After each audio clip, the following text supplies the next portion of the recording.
Nouveau numéro du journal de l'économie. Merci de votre fidélité. Nous démarrons bien entendu avec un aperçu du menu. Le secteur touristique est en plein boom en Tunisie. Le nombre de visiteurs a bondi de 26% au premier semestre 2018.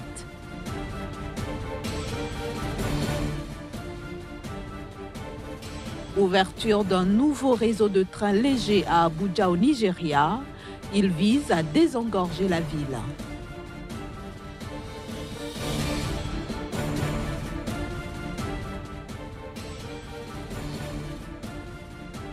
Enfin, nous allons nous intéresser à l'Inde, désormais 6e puissance économique mondiale.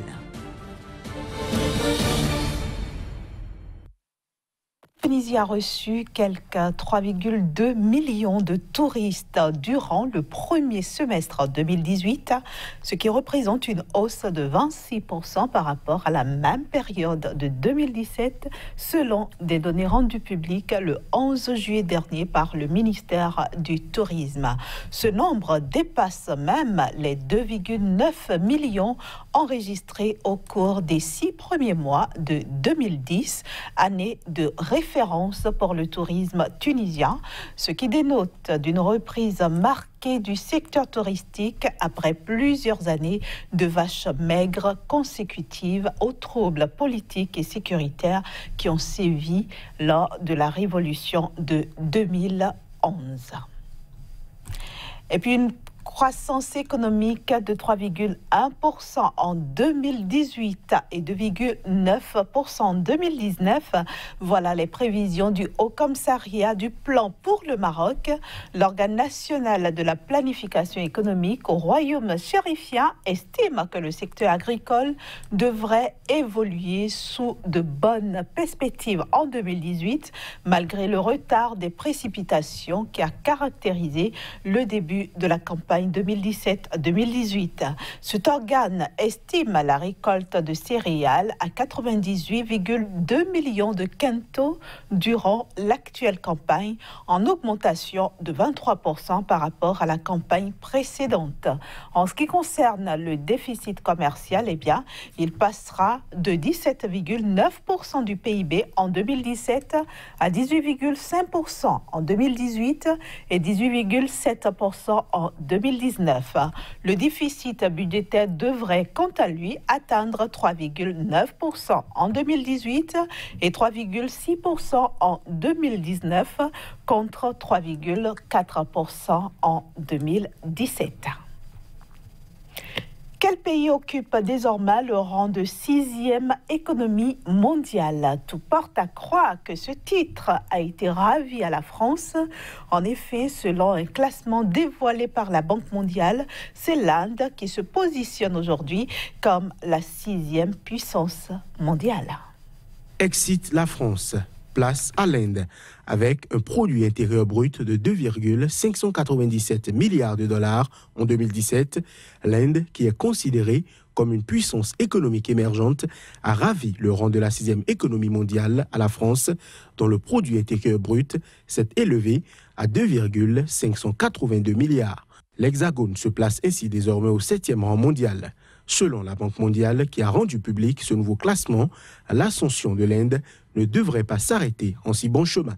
Essentiellement porté par une forte consommation intérieure et une ambitieuse réforme fiscale, le PIB du 2e pays le plus peuplé du monde devrait dépasser prochainement celui du Royaume-Uni, grâce notamment à la forte croissance économique attendue dans les années à venir, soit 7,4% en 2018 et 7,8% en 2019, selon les prévisions du Fonds monétaire international. L'Inde serait aussi en passe de grimper au rang de 3e puissance économique en 2032, selon certaines études. Pour sa part, l'Amérique conserve le rang de première puissance économique mondiale, devançant de loin la Chine, 2e. Le PIB américain s'est établi en 2017 à 19 391 milliards, alors que celui de son concurrent chinois a atteint 12 238 milliards. Le Japon arrive en 3e position devant l'Allemagne 4e et le Royaume-Uni 5e. La ville d'Abuja au Nigeria dispose désormais d'un nouveau chemin de fer dénommé Abuja Light Railway. Cette infrastructure est unique en Afrique de l'Ouest. Elle devrait justement aider à désengorger la ville. Un nouveau chemin de fer flambant neuf pour désengorger la circulation à Abuja. Conformément à l'une des promesses de campagne du président Muhammadu Buhari, le Nigeria s'est doté d'un nouveau réseau de trains légers. Cette infrastructure va desservir plusieurs destinations à Abuja et environ. Les gens qui veulent se rendre à l'aéroport pourront désormais le faire aisément. Donc ce train, la prochaine chose qu'il fera, c'est de réduire le temps de déplacement des usagers. Du moins, nous pouvons prédire l'heure à laquelle il se rendra à l'aéroport. Baptisé Abuja Light Railway, ce nouveau chemin de fer d'Abuja est le premier du genre en Afrique de l'Ouest. Il faut visiter cette région. Beaucoup d'industries sont à venir. Au moment où elles arriveront, les travailleurs auront un accès facile au travail en utilisant le train et c'est la norme mondiale. En dehors de cette nouvelle infrastructure, beaucoup d'autres projets ferroviaires sont en cours d'exécution au Nigeria. En dehors du chemin de fer, le Nigeria semble vouloir aussi exceller en matière de navigation aérienne. Nous en parlons dans un instant avec notre chroniqueur. Casimir Pidjo, je vous souhaite la bienvenue sur ce plateau. Merci, bonjour Inès. Alors je l'annonçais, 30 aéronefs sont désormais à la conquête du ciel nigérien. C'est bien ça Inès, il faut le dire qu'après les rails, après donc la terre, c'est les airs qui préoccupent le gouvernement donc, fédéral, le gouvernement de Buhari, qui aujourd'hui est en train de lancer donc, la révolution aéronautique, non seulement au Nigeria, mais au niveau de la sous-région ouest africaine. Vous l'avez dit, 30 aéronefs sont donc lancés, sont commandés pour véritablement venir révolutionner donc l'univers aéronautique au niveau du Nigeria. Et ceci, pour les 30 prochaines années, le Nigeria va faire parler de lui sur le marché international en ce qui concerne donc la navigation, les grands voyages entre le continent africain et le reste du monde. Alors, sur quelle base le Nigeria veut justement se lancer dans l'univers de l'aéronef? Alors, il faut déjà dire qu'après 30 ans donc d'expérience dans le secteur donc de la navigation aéronautique à travers donc les différents États aujourd'hui qui comptent plusieurs infrastructures dans le domaine, le Nigeria lance définitivement sa compagnie aérienne qui pourra donc quadriller avec la vision africaine de vouloir fédérer désormais tout ce qu'il y a comme compagnie sur le continent pour véritablement donner à ce continent sa croissance économique tant rêvée. Il faut également dire que le Nigeria aujourd'hui a compris l'enjeu donc des grandes destinations sur le continent africain, déjà avec une population d'environ 200 millions d'habitants. Le Nigeria pense que c'est une croissance, enfin, cette population représente un poids véritablement pour les grands voyages et aujourd'hui veut capitaliser. Et donc, le Nigeria a déjà un passif en ce qui concerne donc l'existence des aéronefs, en ce qui concerne donc les infrastructures dans le domaine, à savoir donc les pistes d'atterrissage et les autres infrastructures. Le Nigeria aussi, c'est donc le ravitaillement en ce qui concerne les hydrocarbures. Le Nigeria, c'est le tourisme. Le Nigeria, c'est aussi le commerce. Et donc aujourd'hui, le Nigeria pourra faire parler de lui à travers donc ce projet qui pourra révolutionner non seulement les infrastructures, mais aussi le commerce au niveau de la sous-région ouest africaine. Mais qui sait, le Nigeria aujourd'hui veut profiter de cette embellie que l'Union africaine est en train de lancer dans les airs pour véritablement accroître ses revenus. Vous avez évoqué la destination. Alors, c'est quoi les pays qui sont visés?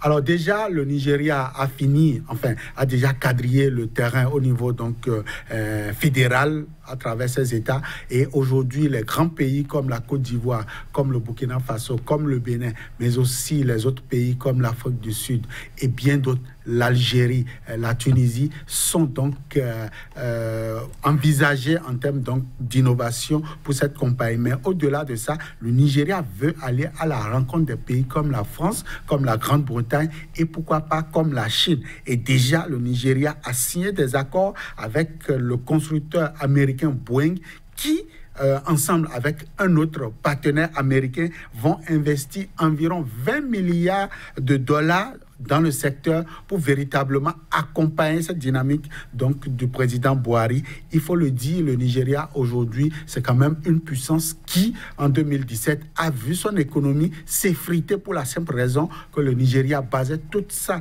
fortune sur le pétrole et désormais le Nigeria veut renforcer son économie à travers d'autres secteurs d'activité et donc la destination, les grands voyages, les longs courriers aujourd'hui représentent un poids décisif dans ce qui convient désormais d'appeler la révolution économique au Nigeria. Autrement dit, la diversification de l'économie nigériane a véritablement commencé. C'est ce qu'on peut être en train de dire si véritablement les petits pépins donc au niveau du secteur aéronautique arrivaient donc à trouver solution au niveau du pays. Il faut également dire que le Nigeria, c'est environ 650 000 emplois en termes donc de navigation aérienne et le Nigeria, c'est environ 8,8% donc de son PIB qui provient de ce secteur et donc le potentiel, il est là. Il va falloir aujourd'hui ajouter un peu de sérieux parce que lorsqu'on parle du Nigeria, c'est quand même un peu du désordre en ce qui concerne donc le secteur économique. Il va falloir donc, en ce qui concerne la navigation aérienne, il va falloir donc faire un peu de sérieux pour ne pas donc être déclassé par les grandes compagnies, pour ne pas donc subir la loi du grand marché. Le Nigeria doit corriger un certain nombre de choses si véritablement il veut loucher ce marché international. Vous avez parlé de potentiel, Casimir Kouédior, mais concrètement, qu'est-ce que tout ceci va apporter à l'économie nigériane? Alors déjà en 2016, selon donc les structures d'organisation, en 2016, le Nigeria a pu tirer environ 15 millions de passagers à travers donc la navigation aérienne pour environ 200 000 tonnes de cargaison transportées. Et je l'ai dit tantôt, le Nigeria, c'est environ 8,2 milliards donc, de dollars en termes de produits intérieurs bruts générés par le secteur. Et aujourd'hui, avec le lancement d'ici décembre 2018 de cette compagnie, le Nigeria pourrait atteindre donc 2 fois ces chiffres-là. Et donc, véritablement, c'est un potentiel qu'il faut aller chercher. Et il y a des petits pays comme le Bénin, comme le Niger, qui pourront donc servir également leur aéroport si véritablement cette compagnie arrivait donc à s'installer, si véritablement l'État fédéral veut tendre la main à ses voisins. Je crois que le Nigeria pourra révolutionner la sous-région ouest africaine. Une chose, Casimir Kouédior, est de vouloir conquérir l'univers, mais est-ce que le Nigeria en a véritablement les moyens aujourd'hui? Ah oui. Parlant du Nigeria, on peut le dire, les moyens, c'est déjà financier, les moyens, c'est aussi matériel et les moyens, c'est la technologie. Je crois que le Nigeria a la capacité d'aller donc acheter cette technologie, aller donc solliciter ses partenaires techniques et financiers. Donc, on peut croiser le doigt et regarder et observer ce pays pour les 5 voire 10 prochaines années, véritablement pour comprendre si l'Afrique pourra véritablement décoller sur le plan aéronautique. Et justement, j'allais vous demander, pour finir, comment est-ce que vous voyez l'avenir du secteur aéronautique au Nigeria?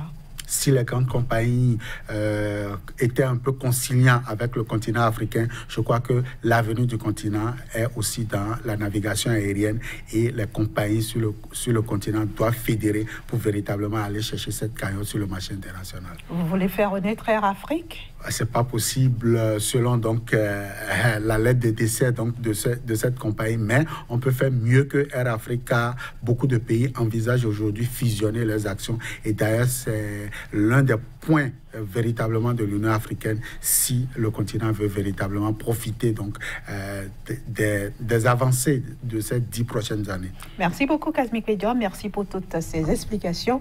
Je vous souhaite un excellent week-end et à lundi prochain. À vous de même et à lundi prochain. Voilà, chers amis téléspectateurs, ce sera tout pour aujourd'hui. Merci d'avoir été au rendez-vous du Journal de l'économie. Le prochain rendez-vous, c'est lundi à la même heure.